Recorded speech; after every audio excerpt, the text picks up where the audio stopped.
You're obviously on top of the entire go-to-market team, the growth team. And just wanted to underscore, that's not the case for every CRO, right? There's a lot of CROs out there that came up to the ranks of sales and they have a quota on their head, and there's a short-term versus long-term perspective that happens internally. But I've interviewed a number of CMOs and CROs that came onto this podcast together. And whether you are a CRO that oversees all of that, or you are a team, a CMO, CRO that is like glued at the hip in terms of we are 100% aligned on what we're doing, I think the takeaway that I have is you have to have someone or a dynamic duo, right, that is overseeing all of that together. Because without that, then you have misalignment, you have silos, you have different game plans, different compensation structures, different KPIs, and that's where it all starts to fall apart. That's my takeaway from the last thing that you were just saying there.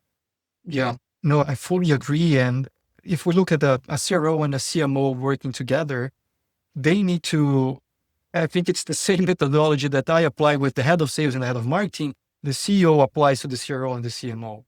Shared vision, shared goals, working together. Bring the CRO or the CSO, the chief sales officer, chief commercial officer, to the marketing budget meetings, so he understands how the marketing team is drafting the budget and what are the challenges they're going to have, how they plan to spend it. Bring the CMO to the pipeline management meeting, so he understands what is the current discussion within the sales team. As knowledge is shared and you have a better understanding on each side, it's so much easier to connect the dots later and work together. And the role of the CEO, it's even more important to make sure that those two pieces of all of the C-level, it's fully aligned and they don't have competing KPIs. They're working in the same rhythm, but I fully agree. Again, this seems like back to basics, right? We're all in the same playbook, right? We've got shared KPI, we're headed in the same direction.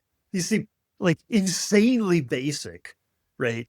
But I ask every C-suite executive that comes onto this podcast, what are your two greatest challenges for creating long-term sustainable growth?